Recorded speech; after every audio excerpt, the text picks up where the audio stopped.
Hello everyone, welcome to channel learn with ease. आज का topic है कैश फ्लो स्टेटमेंट का, जिसमें हम सॉल्व करेंगे question number 8 chapter 4 DK Goyal की बुक से, class 12 accounts. Online sessions, online classes अगर आप चाहते हो, इंटरेस्टेड हो, तो मुझे व्हाट्सएप कर दो इस नंबर पर अपना नाम और क्लास। आप मुझे फॉलो कर सकते हो Telegram channel learn with ease official, जहां पर आप अपने डाउट्स और कमेंट्स लिख करके भेज सकते हो। तो क्वेश्चन में दिया है रमेश एंड कंपनी एक ऑर्गेनाइजेशन है जिसका प्रॉफिट है 1,25,000।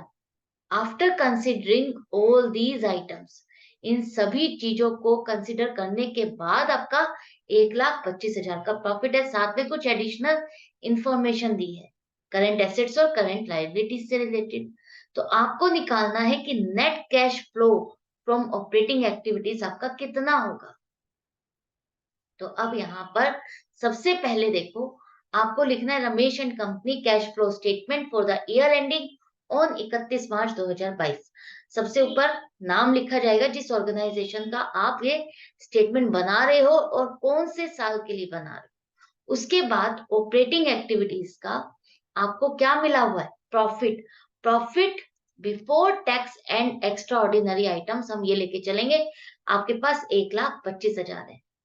अब इसमें आपने कुछ आइटम्स को प्लस और माइनस किया हुआ है, जैसे कि डेप्रिसिएशन। डेप्रिसिएशन ऑन बिल्डिंग 25,000 है, जो कि non cash item. Non cash item कैसे? डेप्रिसिएशन लग रहा है अगर आपकी बिल्डिंग पर, आपने उसका डेप्रिसिएशन से आपने बिल्डिंग की वैल्यू को घटा दिया, तो उससे आपका कैश का आउटफ्लो नहीं हो रहा या इनफ्लो नहीं हो रहा। ये नॉन कैश आइटम है।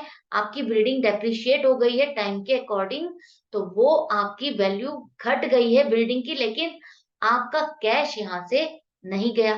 तो नहीं गया, नॉन कैश आइटम है, जो कि आपने अपने प्रॉफिट एंड लॉस अकाउंट में ये खर्चा बुक किया हुआ है। खर्चा बुक किया हुआ है, खर्चा डाल करके इस प्रॉफिट में से माइनस किया हुआ है।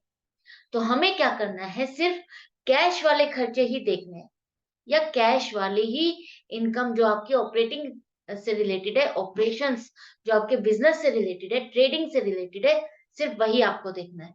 तो अगर आपका डेप्रिसिएशन नॉन कैश आइटम है, नॉन कैश खर्चा है, तो उसे आप ऐड कर दो 25,000। इसी तरह से depreciation on plant and machinery, ये भी आपका नॉन कैश आइटम है, 45,000 आप ऐड कर दोगे, क्योंकि इन दोनों ही केस में आपका कैश आउटफ्लो नहीं हो रहा, ना ही इनफ्लो हो रहा है। इसके बाद amortisation of goodwill. Amortisation of goodwill का मतलब है कि आपने गुडविल को राइट ऑफ किया। क्या किया? गुडविल को राइट ऑफ किया है। गुडविल आपने जो पहले खरीदी थी, उसको धीरे धीरे करके जो खर्चा आप डाल रहे हो, वो आप राइट ऑफ कर रहे हो। तो राइट ऑफ कर रहे हो, खर्चा डाल दिया, पहले का खरीदा हुआ, खर्चा किया हुआ, वो अब आप बुक्स में रिकॉर्ड कर रहे हो, खर्चा डाल रहे हो। तो इससे आपका कोई नया कैश आउटफ्लो नहीं हुआ, कोई नया इनफ्लो नहीं हुआ। तो ये आपका खर्चा आपने डाला है प्रॉफिट एंड लॉस अकाउंट में, प्रॉफिट्स में से माइनस किया है।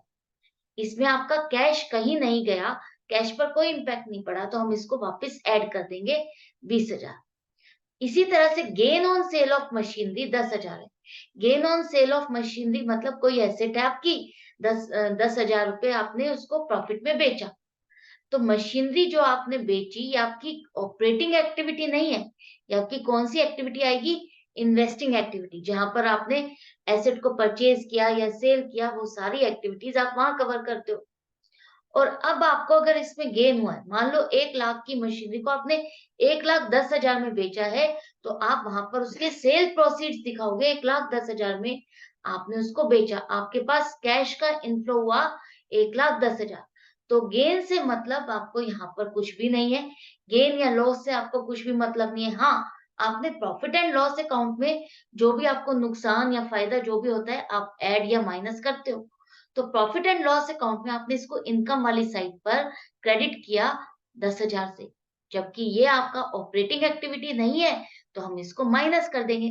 तो माइनस कर दो आप 10,000। तो अब आपके ऐड होने वाले आइटम कितने थे? 90,000 है, और यहाँ पर माइनस होने वाला है 10,000। माइनस करो 10,000, 90,000 ऐड करो, तो अब ये इफेक्ट आपके पास क्या आ गया? इसके बाद आपके पास आता है operating profit before working capital changes. वो आ गया आपका 2,05,000। मतलब कि ये अभी आपका जो प्रॉफिट आया है, इसमें अभी आपने करंट एसेट्स और करंट लायबिलिटीज से रिलेटेड जो चेंजेस आते हैं आपके बिजनेस को करने की वजह से, जो आपके डेटर्स और क्रेडिटर्स इंक्रीज या डिक्रीज होते हैं, या कोई और आउटस्टैंडिंग या प्रीपेड एक्सपेंसेस चेंजेस होते हैं, वो आपने अभी इफेक्ट नहीं लिया। तो अभी उसके इफेक्ट से आपके ऑपरेटिंग प्रॉफिट में क्या इम्पैक्ट आएगा, देखो। सबसे पहले है आपका ट्रेड रिसीवेबल्स। ये आपका करंट ईयर है 2022, और 21 आपका प्रीवियस ईयर है। तो प्रीवियस ईयर का क्लोजिंग बैलेंस आपके लिए इस साल का ओपनिंग बैलेंस हो जाएगा। 31 मार्च 2021 का बैलेंस जो है वो आपका 1 अप्रैल 2021 को भी यही रहेगा। तो आपका ओपनिंग बैलेंस आ गया ये, और ये हो गया आपके क्लोजिंग बैलेंस। तो ओपनिंग में था 35,000 और साल के आखिर में 45,000 हो गए। तो ये ट्रेड रिसीवेबल्स जो कि आपकी करंट एसेट है, डेटर्स, बिल्स, रिसीवेबल, ये दोनों मिलकर के ट्रेड रिसीवेबल्स आपकी करंट एसेट है, जो कि 35,000 से बढ़कर के 45,000। तो करंट एसेट आपकी बढ़ गई 10,000 से। अगर बढ़ गई तो इसका क्या मतलब है कि आपने सामान को उधार में बेचा, सामान को किसी को उधार में बेचा, तो एक तरह से क्या किया आपने, उसको लोन दे दिया। आपने उससे पैसे नहीं लिए, तो एक तरह से हम क्या मानेंगे, आपने जो सामान बेचा उसका पैसा अगर आपने नहीं लिया तो आपने उसको क्या दिया है, लोन दिया है। लोन दिया तो इसका मतलब क्या होगा, कैश का आउटफ्लो हो गया। कैश का आउटफ्लो हो गया तो हम क्या करेंगे, इसको माइनस करेंगे। इंक्रीज इन ट्रेड रिसीवेबल्स 10,000 से। हमेशा आपको यहाँ पर जो इन दोनों का डिफरेंस है वो लेना होता है। तो अब यहाँ पर देखो, नेक्स्ट है आपका inventory on hand. Inventory on hand का मतलब है स्टॉक, जो बैलेंस है आपका स्टॉक का, वो आपका इन्वेंट्री है। तो स्टॉक आपके पास इस वक्त कितना है, ओपनिंग में आपके पास 75,000 था, क्लोजिंग में 69,000 है। तो पहले से स्टॉक ओपनिंग से क्लोजिंग में घट गया, कितना, 6,000। तो करंट एसेट है वो घट गई, 6,000 से घट गई, स्टॉक घट गया, इसका मतलब आपने उसको बेचा। बेचोगे तो आपके पास क्या आएगी, पेमेंट आएगी, कैश का इनफ्लो होगा। तो डिक्रीज इन इन्वेंट्री आप ऐड करो 6,000। Trade payables, cash in hand को हम नहीं लेंगे।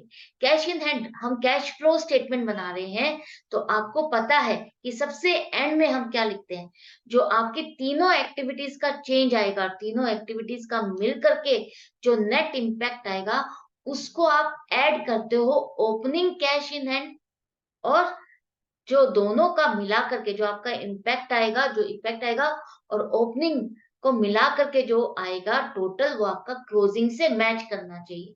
तो वो हम एंड में लिखते हैं, सबसे एंड में। आई होप आपने फर्स्ट वीडियो देखी है, वहां पर फॉर्मेट में हमने क्या, कहाँ से शुरुआत की थी, एंड से ही शुरू की थी, जहां पर हमको पता था कि हमारा आंसर क्या आएगा। क्लियर है? तो आई होप आपको अच्छे से समझ में आ गया। जिस तरह से आप कैश अकाउंट बनाते हो, तो वहां पर ओपनिंग कैश बैलेंस लिखते हो, क्लोजिंग कैश बैलेंस लिखते हो, तो वहां पर आप क्या, कैश इन हैंड का सिर्फ ओपनिंग और क्लोजिंग लिखने के लिए ही पर्पस है, बाकी और कुछ नहीं। लेकिन यहाँ पर ऑपरेटिंग एक्टिविटी में आप इसको कवर नहीं करोगे, ऑपरेटिंग एक्टिविटी में इसका कोई भी रोल नहीं है। इसके बाद है आपका ट्रेड पेबल्स। ट्रेड पेबल्स मतलब क्रेडिटर्स और बिल्स पेबल। क्रेडिटर्स मतलब जिससे सामान आपने उधार में खरीदा। अब शुरुआत में 30,000 थे, एंड में 32,000 है, मतलब कि ये 2,000 से बढ़ गए। 2,000 से करंट लायबिलिटी बढ़ गई, इसका मतलब आपने किसी से सामान उधार में खरीदा और उसको पेमेंट नहीं की। पेमेंट नहीं की तो एक तरह से आपने उससे क्या लिया, लोन ले लिया। आपने उससे लोन लिया तो कैश का इनफ्लो होगा। Increase in trade payables 2,000 add करोगे। आई होप आपको अच्छे से समझ में आ गया। आपने सामान उधार में खरीदा और उसको पेमेंट नहीं की, तो एक तरह से वो आपने जो सामान खरीदा बिना पेमेंट किए, तो वो एक तरह से क्या हुआ कि उसने आपको लोन दे दिया। लोन दिया है कि 2,000 की बाद में पेमेंट कर देना, 2,000 का आपने लोन दिया। नेक्स्ट है आपका एक्सपेंसेस पेबल। एक्सपेंसेस पेबल आपका क्या है, आपका लाइबिलिटी है, करंट लाइबिलिटी है, जो कि आपको पे करनी थी। ओपनिंग 10,000 है, एंड में जाकर के 5,000 रह गई, तो करंट लाइबिलिटी डिक्रीज हो गई। डिक्रीज हो गई मतलब कि पेमेंट आपने कर दी, कितनी, 5,000 की पेमेंट कर दी, तो कैश का आउटफ्लो हो गया 5,000 से आप माइनस करोगे। बैंक ओवरड्राफ्ट का आप ऑपरेटिंग एक्टिविटीज में नहीं कवर करोगे। बैंक ओवरड्राफ्ट आपका आएगा फाइनेंसिंग एक्टिविटीज में, फाइनेंस एक्टिविटीज में आप कवर करोगे, क्योंकि बैंक ओवरड्राफ्ट क्या है, एक वो सोर्स है जहां से आपको पैसा लेते हो, आप आपको पैसा मिलता है, आप अपने लिए फंड्स इकट्ठा करते हो। तो बैंक ओवरड्राफ्ट, बैंक से पैसा आपको मिल रहा है, तो वो फाइनेंस एक्टिविटी में आएगा, ऑपरेटिंग एक्टिविटी में नहीं आएगा। तो जो आपका यहाँ पर कवर होना था हमने सब कुछ लिख लिया। तो प्लस होने वाला 8,000 आउटर कॉलम में लिखो, माइनस होने वाला 15,000 आउटर कॉलम में लिखो। अब इन दोनों का नेट इम्पैक्ट क्या आ रहा है कि माइनस आपको 7,000 करने हैं, तो 7,000 माइनस करोगे तो नेट आपका आ गया 1,98,000। कैश फ्रॉम ऑपरेटिंग एक्टिविटीज आपका आया 1,98,000। तो ये क्वेश्चन कंप्लीट हो गया। आई होप आपको अब अच्छे से समझ में आता जा रहा है, धीरे धीरे धीरे धीरे आपके दिमाग में बैठता जा रहा है कि आपको कैसे प्लस और माइनस करने हैं, कैसे फाइंड करना है कि इसको मुझे प्लस करना है या इसको मुझे माइनस करना है। सिंपल लॉजिक लगाना है, सिंपल डेली लाइफ में जो हम करते हैं वही लॉजिक्स आपको लगाने। तो मिलती हूँ नेक्स्ट वीडियो में नेक्स्ट क्वेश्चन के साथ। Goodbye and take care.